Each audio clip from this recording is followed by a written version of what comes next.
Культурная общественность республики отмечает 90-летие первого профессионального хормейстера народной артистки Якутии, заслуженной артистки РСФСР, отличника телевидения и радио, председателя якутского отделения Всероссийского хорового общества, ветерана тыла и труда Февронии Баишевой.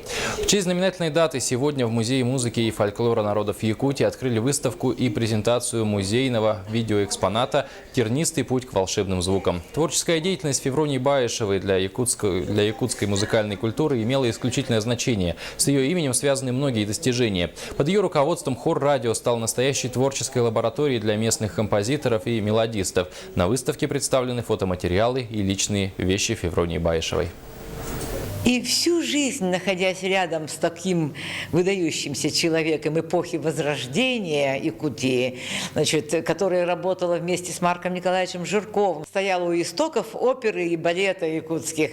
Но, конечно, она сначала была артисткой хор, но скоро она стала хормейстером.